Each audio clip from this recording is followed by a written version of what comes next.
للہ رب العالمین والصلاة والسلام علی سید المرسلین وخاتم النبیین اعوذ باللہ من الشیطان الرجیم بسم اللہ الرحمن الرحیم سورۃ الرعد آیت نمبر 5 سے وَإِن تَعْجَبْ فَعَجَبٌ قَوْلُهُمْ، اور اگر تعجب کریں آپ تو پس تعجب والی ہے ان کی یہ بات، اَإِذَا كُنَّا تُرَابًا، کہ کیا جب ہو جائیں گے ہم مٹی، اِنَّا لَفِي خَلْقٍ جَدِيدٍ، تو کیا بے شک ہم البتہ نئی تخلیق میں ہوں گے۔ اللہ تبارک و تعالی فرما رہے ہیں وَإِن تَعْجَبْ، کہ اگر آپ کو تعجب ہے، حیرت ہے، کس بات پہ؟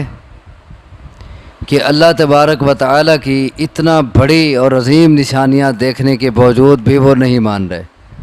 وہ نشانیاں جن کا اوپر کی آیات میں تذکرہ ہوا تھا کہ اگر آدمی انہی نشانیوں میں غور و فکر کر لے اور عقل سے کام لے تو اسے اللہ تبارک و تعالی کی قدرت اور طاقت سمجھ آ جائے اور اللہ کی توحید سمجھ آ جائے۔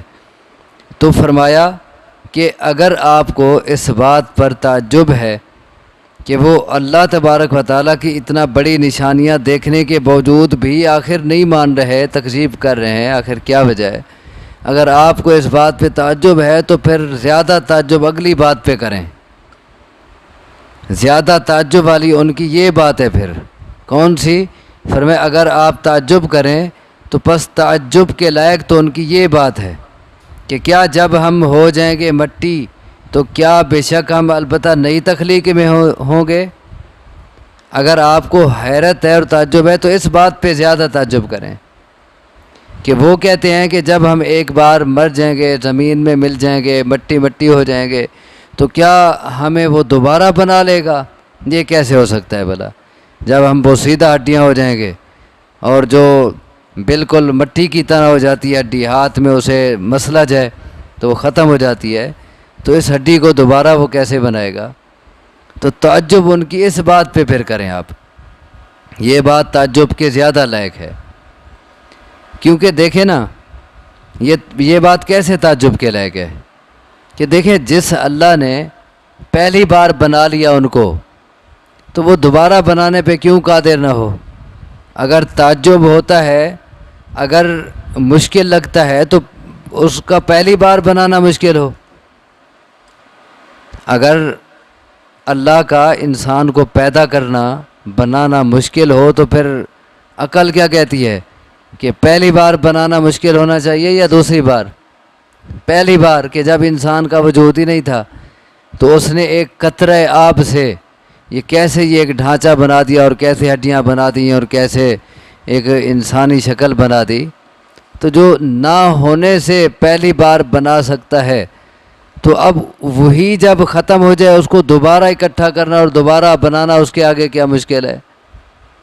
دیکھیں ایک بہت بڑا کاریگر ہو تو اس نے ایک چیز ابتداً بنائی، اب وہی چیز ٹوٹ گئی، اب ہم اسے کہیں یہ چیز ٹوٹ گئی ہے، یہ کیا آپ دوبارہ بنا سکتے ہیں؟ وہ کہے گا لو جی، جب یہ چیز تھی ہی نہیں اور میں نے ایجاد کی، بنائی، اب ٹوٹی ہوئی کو دوبارہ کیوں نہیں بنا سکتا میں؟ تو یہ تو ایک بندوں کی مثال ہے، ادنیٰ سی مثال۔ اور خالق کائنات جو ہر چیز پہ قادر ہے، جب اس نے پہلی بار بنا لیا دوبارہ کیوں نہ بنا سکے؟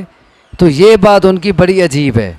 اگر آپ نے تعجب کرنا ہے تو پھر ان کی اس بات پہ تعجب کریں کہ کیا جب ہم ہو جائیں گے مٹی تو کیا بے شک ہم البتہ نئی تخلیق میں ہوں گے۔ اولئک الذین کفروا بربہم، یہ وہ لوگ ہیں جنہوں نے اپنے رب کے ساتھ کفر کیا ہے۔ اصل میں انہوں نے اپنے رب کا انکار کر دیا ہے، اپنے رب کی قدرت کا اور طاقت کا انکار کر دیا ہے، اسی لیے وہ ایسی باتیں کر رہے ہیں۔ اگر یہ رب کی عظمت کو صحیح طرح پہچانتے اور اللہ کی قدرت اور طاقت کی صحیح طرح معرفت حاصل کر لیتے تو پھر کبھی بھی وہ دوبارہ بننے کو ناممکن نہ سمجھتے اور وہ اس قسم کی بات نہ کرتے۔ اصل یہ لوگ وہ ہیں جنہوں نے اپنے رب کا انکار کر دیا ہے۔ وَأُولَئِكَ الْأَغْلَالُ فِي أَعْنَاقِهِمْ، اور یہ لوگ طوق ہوں گے ان کی گردنوں میں، قیامت کے دن ان کی گردنوں میں طوق ڈال دیے جائیں گے، لوہے کے طوق ڈال کے ان کو گھسیٹا اور کھینچا جائے گا۔ وَأُولَئِكَ أَصْحَابُ النَّارِ، اور یہ لوگ آگ والے ہیں، یہ تو دوزخی ہیں، ہم فیہا خالدون، وہ اس میں ہمیشہ رہیں گے۔ وَيَسْتَعْجِلُونَكَ بِالسَّيِّئَةِ قَبْلَ الْحَسَنَةِ، اور جلدی مانگتے ہیں وہ آپ سے برائی اچھائی سے پہلے۔ برائی سے مراد السیئہ برائی، اس جگہ برائی سے مراد عذاب ہے، اور حسنہ سے مراد رحمت ہے، عذاب سے بچاؤ ہے۔ تو وہ برائی سے پہلے، اچھائی سے پہلے برائی مانگتے ہیں، کیا مطلب؟ رحمت سے پہلے اللہ کا عذاب طلب کرتے ہیں۔ کیسے کہ جب رسول اللہ صلی اللہ علیہ وسلم ان کو دھمکی دیتے تھے کہ تم مان جاؤ، اللہ تبارک و تعالیٰ کی توحید کو اپنا لو، ورنہ تم پہ عذاب آ جائے گا، تباہ اور ہلاک ہو جاؤ گے، تو وہ کہتے تھے ہاں ہاں، جس عذاب کی تو ہمیں دھمکیاں دیتا ہے لے آ پھر عذاب، اور ہمیں ختم کر دے اگر تو کر سکتا ہے۔ تو اللہ تبارک و تعالیٰ اسی کے متعلق کہہ رہے ہیں کہ ان کا حال دیکھو کہ یہ اچھائی سے پہلے برائی مانگ رہے ہیں، رحمت سے پہلے عذاب مانگ رہے ہیں، حالانکہ ہونا تو یہ چاہیے تھا کہ یہ رسول اللہ صلی اللہ علیہ وسلم کی بات تسلیم کر لیتے اور اس قسم کے دعوے نہ کرتے کہ ہمیں کچھ نہیں ہوتا، عذاب لاتا ہے تو لا۔ تو فرمایا وہ جلدی طلب کرتے ہیں آپ سے عذاب رحمت سے پہلے۔ وقد خلت من قبلہم المثلات، اور تحقیق گزر چکی ہیں ان سے پہلے، المثلات خوفناک سزائیں، خوفناک عذاب گزر چکے ہیں ان سے پہلے۔ مطلب وہ جو کہہ رہے ہیں کہ عذاب لا سکتا ہے تو لا، وہ ذرا انتظار تو کریں، ان سے پہلی قومیں کیسے تباہ ہوئیں جب انہوں نے اپنے رسول کی بات نہ مانی، اور کیسے ان کو تباہ کر دیا گیا، ان کو عذاب دیے گئے، اور ایسے عذاب دیے گئے جو بعد میں آنے والے لوگوں کے لیے مثالیں بن گئے۔ مثلات مثل سے ہے، ایسا بڑا عذاب کہ جو دوسروں کے لیے مثال بن جائے، دوسروں کے لیے عبرت بن جائے، اور وہ بڑا عذاب ہی ہوتا ہے، معمولی نہیں ہوتا۔ تو فرمایا کہ یہ جو عذاب طلب کر رہے ہیں، یہ ذرا اپنے سے پہلے والی امتوں کا حال دیکھ لیں کہ کیسے ان کو بڑے بڑے عذاب دیے گئے اور ان کو تباہ کر دیا گیا، اور تحقیق گزر چکی ہیں ان سے پہلے خوفناک سزائیں۔ وَإِنَّ رَبَّكَ لَذُو مَغْفِرَةٍ لِلنَّاسِ عَلَىٰ ظُلْمِهِمْ، اور بے شک آپ کا رب البتہ بخشنے والا ہے لوگوں کو باوجود ان کے ظلم کے۔ ظلم سے مراد سب سے پہلے یہاں شرک آ جاتا ہے، شرک کے باوجود بھی اللہ لوگوں کو معاف کر دیتا ہے۔ کب؟ جب وہ توبہ کر لیں۔ توبہ ایک ایسی چیز ہے، اس سے ہر گناہ معاف ہو جاتا ہے، شرک بھی معاف ہو جاتا ہے، کفر بھی معاف ہو جاتا ہے۔ دیکھیں صحابہ کرام جو رسول اللہ صلی اللہ علیہ وسلم پر ایمان لے آئے تھے تو پہلے وہ بتوں کی پوجا کرتے تھے، وہ کفر و شرک کرتے تھے، لیکن جب انہوں نے کلمہ پڑھ لیا، اپنے سابقہ کفر و شرک سے توبہ کر لی، تو ان کا وہ گناہ معاف ہو گیا۔ اسی طرح کوئی بھی بڑے سے بڑا ظلم ہے، بڑی سے بڑی زیادتی ہے، وہ توبہ کرنے سے اللہ معاف کر دیتا ہے، لیکن شرط یہ ہے کہ اس کا تعلق حقوق و لباس سے نہ ہو۔ اگر حقوق و لباس سے اس کا تعلق ہے تو پھر اس کی معافی حقوق کی ادائیگی سے ہوتی ہے۔ اور بے شک آپ کا رب البتہ بخشنے والا ہے لوگوں کو باوجود ان کے ظلم کے، لیکن خیال کرنا صرف اسی بخشش اور رحمت پہ نگاہ نہ رکھنا، بلکہ دوسرا پہلو بھی ہے، وَإِنَّ رَبَّكَ لَشَدِيدُ الْعِقَابِ، اور بے شک آپ کا رب البتہ سخت سزا دینے والا ہے۔ دونوں صفتیں اللہ کی، وہ مغفرت والا بھی ہے اور وہ شدید العقاب بھی ہے۔ جو توبہ کر لیں ان کے لیے وہ ذو مغفرہ ہے، وہ معاف کرنے والا ہے۔ جو توبہ نہ کریں، اپنے گناہ پہ مصر رہیں، ڈٹے رہیں، تو ان کے لیے وہ شدید العقاب ہے۔ اب یہ دونوں صفتیں، دونوں پہلو انسان کے سامنے ہونے چاہیے۔ اگر وہ صرف یہی صفت اپنے سامنے رکھے کہ اللہ ذو مغفرہ ہے، وہ رحیم ہے، وہ کریم ہے، وہ مہربان ہے، اور شدید العقاب والی صفت اس کے ذہن میں نہ آئے، وہ اس کو نہ دیکھے، تو وہ پھر کیا ہوگا؟ وہ پھر اللہ تبارک و تعالیٰ کی رحمت کے بھروسے پہ وہ گناہ پہ گناہ کرتا چلا جائے گا، اور اسے ڈر ہی نہیں محسوس ہوگا، اللہ کا ڈر اس کے دل سے ختم ہو جائے گا، اور اسے توبہ کی توفیق ہی نہیں ملے گی پھر کہ ڈرے تو توبہ کرے۔ وہ تو ڈرتا ہی نہیں، اس کے سامنے تو صرف رحمت کھڑی ہے، اور اس کے سامنے تو صرف اللہ کا کرم اور اس کی مہربانی کھڑی ہے اور اس کا لطف ہے۔ اور اگر صرف شدید العقاب کی صفت ہو اس کے سامنے کہ اللہ بڑا سخت سزا دینے والا ہے، اور وہ یہ بھول جائے کہ اللہ ذو مغفرہ بھی ہے، وہ رحیم اور رحمان بھی ہے، تو یہ بھول جائے، صرف ڈر کی کیفیت اس کے دل میں آ جائے، تو پھر بھی صحیح نہیں، کیونکہ پھر وہ رحمت سے مایوس ہو جائے گا، اور رحمت سے مایوسی بھی مومن کی صفت نہیں ہے۔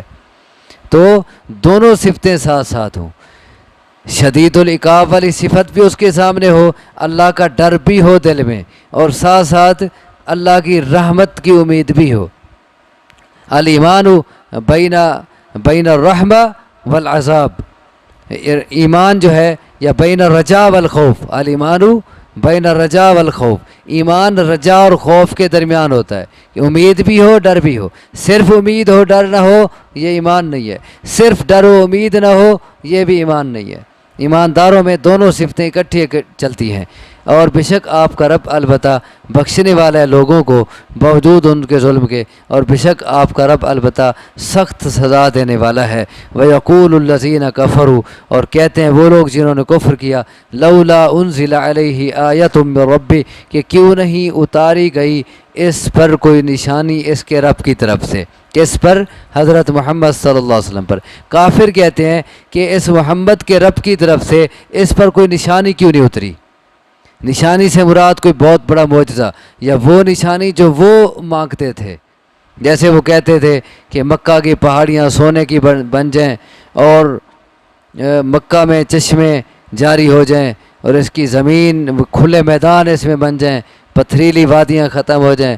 تو اس طرح کے مختلف مطالبے انہوں نے کیے، تو اسی کے متعلق آ رہا ہے کہ کافر کہتے ہیں کہ اس پر اس کے رب کی طرف سے کوئی نشانی یعنی کوئی عظیم معجزہ کیوں نہیں اترتا جو معجزہ ہم مانگتے ہیں۔ اس کا جواب اللہ نے دیا، انما انت منذر ولکل قوم ہاد، سوائے اس کے نہیں کہ آپ تو ڈرانے والے ہیں اور ہر قوم کے لیے ایک ہادی ہوتا ہے۔ انما سوائے اس کے نہیں، یعنی بس صرف آپ تو صرف منذر ہیں، آپ تو صرف ڈرانے والے ہیں، اور ہر قوم کے لیے ایک ہادی ہوتا ہے۔ ہادی کا معنی راہ دکھانے والا۔ ام من امت الا خلا فیہا نذیر، جیسے اور جگہ کہا گیا ہے کہ جو امت بھی تھی ہر امت میں ایک ڈرانے والا گزرا، ایک ڈرانے والا آیا، تو ہر امت کی طرف اللہ تبارک و تعالیٰ ایک ڈرانے والا، ایک راہ دکھانے والا بھیجتا ہے، جو انہیں جا کے اللہ تبارک و تعالیٰ کی طرف رہنمائی کرتا ہے۔ تو اس میں جواب کیسے بنا؟ انہوں نے کہا کہ اس پر نشانی کیوں نہیں اترتی؟ اللہ نے کہا آپ تو بس منذر ہیں، آپ کا کام یہ نہیں کہ وہ جو نشانی مانگتے جائیں اور آپ وہ پوری کرتے جائیں اور دکھاتے جائیں، اس طرح تو پھر دین ایک تماشا بن جائے گا۔ آپ کا کام یہ ہے ہی نہیں۔ آپ کا کام کیا ہے کہ آپ دلائل کے ساتھ ان کو اللہ تبارک و تعالیٰ کی توحید سمجھائیں، اور توحید کو نہ ماننے کی صورت میں ان کو اللہ کے عذابوں سے ڈرائیں۔ بس آپ کے ذمے بس یہ ہے، آپ اپنا یہ کام کرتے جائیں۔ باقی اگر وہ نہیں مانتے اور وہ کوئی نئی نشانیاں مانگتے ہیں تو آپ پریشان نہ ہوں۔ کیوں؟ فَإِنَّمَا عَلَيْكَ الْبَلَاغُ وَعَلَيْنَا الْحِسَابُ، آپ کے ذمے پہنچانا ہے، ہمارے ذمے حساب ہے۔ آپ اپنا کام کر دیں، پہنچا دیں، باقی نہیں مانتے حساب ہم خود لے لیں گے۔ فَذَكِّرْ إِنَّمَا أَنْتَ مُذَكِّرٌ لَسْتَ عَلَيْهِمْ بِمُصَيْطِرٍ، آپ نصیحت کر دیں، آپ کا کام صرف نصیحت کر دینا ہے، آپ ان پہ نگران نہیں ہیں کہ آپ ان کو زبردستی کھینچ کے لے آئیں۔ آپ نصیحت کر دیں، آپ کا کام پورا ہو گیا۔ باقی وہ نئی نشانیاں مانگتے اور نہیں تسلیم کرتے ایسے ہی، تو ہم خود ان سے نمٹ لیں گے۔ اللہ تبارک و تعالیٰ سے دعا ہے مجھے آپ کو سمجھنے کی، عمل کی توفیق عطا فرمائے۔ اقول قولی ھذا واستغفر اللہ لی ولکم، وآخر دعوانا ان الحمد للہ رب العالمین۔